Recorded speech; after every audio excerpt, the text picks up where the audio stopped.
Big boss season 9 హౌస్‌లో ప్రస్తుతం అయితే బీబీపేట అనే టాస్క్ జరుగుతుంది. ఇది కెప్టెన్సీ కంటెండర్స్ టాస్క్ అనమాట. సో, ఇందులో కొన్ని టాస్క్‌లయితే పెడుతున్నారు బిగ్ బాస్. ఒకటి గోలీ సోడా టాస్క్ అయితే పెట్టారు. అందులో రెడ్ టీమ్ అంటే కళ్యాణ్, ఇమాన్యుయల్ గెలిచారు. ఇక సెకండ్ టాస్క్ వచ్చేసి ఒకరు పానీపూరి అమ్మాలి, మరొకరు కాఫీ అమ్మాలి. సో, వీళ్ళు టాస్క్ రెడ్ టీమ్ అలానే బ్లూ టీమ్‌కి మధ్య జరుగుతుంది కదా! సెకండ్ టాస్క్‌లో బ్లూ టీమ్ విన్నర్స్ అయ్యారు. అలానే ఇప్పుడు మూడో టాస్క్ కూడా పెట్టాడనమాట బిగ్ బాస్. గార్డెన్ ఏరియాలో 3 అడుగుల వరకు బురదలనైతే అరేంజ్ చేశారు. ఇరు టీమ్స్ నుంచి ఇద్దరిద్దరు కంటెస్టెంట్స్ వచ్చి బురదలో ఉన్న జెండాను తీసి ఆపోజిట్ కంటెస్టెంట్స్ ఏదైతే ఆపోజిట్ టీం వాళ్ళ బురద ఉంటుందో అందులో పాతి పెట్టాల్సి ఉంటుందని బిగ్ బాస్ చెప్పారు. అయితే ఇక రెడ్ టీం నుంచి యథాప్రకారం మళ్ళీ కళ్యాణ్ అలానే ఇమాన్యుయల్‌కే అవకాశం అయితే ఇచ్చారు మాధురి గారు. దానివల్ల కంటెస్టెంట్స్ ఎవరైతే ఉన్నారో రిమైనింగ్ కంటెస్టెంట్స్ కాస్త గొడవ అయితే చేయడం జరిగింది.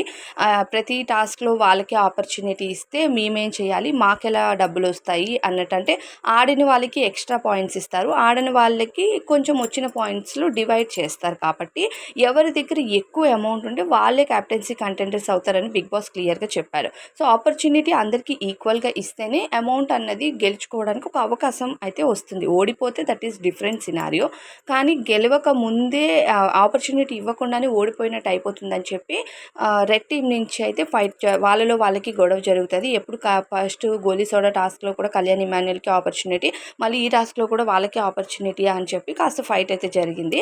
ఆ తర్వాత బ్లూ టీమ్ నుంచి అయితే గోలీ సోడాకి ఎవరు డిమన్ పవన్ వచ్చారు, రమ్య వచ్చింది. ఈసారి రమ్య ప్లేస్‌లో గౌరవ్ రీప్లేస్ అయ్యాడనమాట.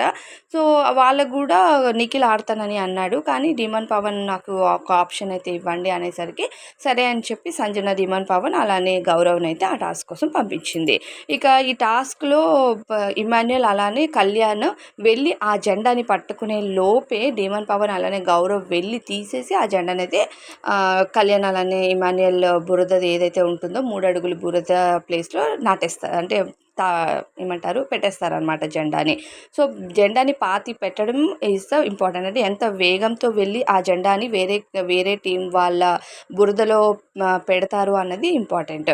సో, ఇక్కడ కళ్యాణ్ అలానే ఇమాన్యుయల్ కంటే స్పీడ్‌గా గౌరవ్, ధీమన్ పవన్ ఉండడం వల్ల వాళ్ళిద్దరూ పెట్టారు. సో, ఈ టాస్క్ అంటే థర్డ్ టాస్క్‌లో విన్నర్స్‌గా బ్లూ టీమ్ మళ్ళీననమాట. Already second task, third task అయితే బ్లూ టీమ్ గెలిచింది. మాధురి టీం నుంచి ఓన్లీ ఒక్క టాస్క్‌కి గోలీ సోడా టాస్క్‌కే విన్నర్స్ అయ్యారు. ఇప్పుడు ప్రెజెంట్ మళ్ళీ సంజన టీంకి రూ. 3,000 అయితే వస్తున్నాయి. అలానే దాంతో పాటుగా ఎవరైతే ఓడిపోయిన టీం ఉందో ఆ టీంలో ఒకరిని స్విమ్మింగ్ పూల్‌లో పడేయాలని బిగ్ బాస్ చెప్తారనమాట. అలానే ఇక ప్రెజెంట్ సంజన డబ్బులు కూడా పోయాయి కాబట్టి దానికోసం బిగ్ బాస్ ఏం చేయలేము. ఇది దొంగల టాస్క్. అది మీకు ఉన్న ప్రాబ్లమ్ మీరే తేల్చుకోవాలి అన్నారు కాబట్టి సో, బిగ్ బాస్ కన్ఫర్మేషన్ తర్వాత ఈ టీం నుంచి ఆ టీంకి, ఆ టీం నుంచి ఈ టీంకి డబ్బులైతే ఇకపై దొంగతనం జరిగే ఛాన్స్ ఎక్కువుంది. ఏమో అందరూ గెటప్స్ చేసుకున్నారు కానీ కాస్త బోరింగ్‌గానే అనిపిస్తుంది ఈ టాస్క్‌లన్నీ. మరి మీకేమనిపిస్తుందండి? మీ ఫీలింగ్ కామెంట్స్‌లో చెప్పండి.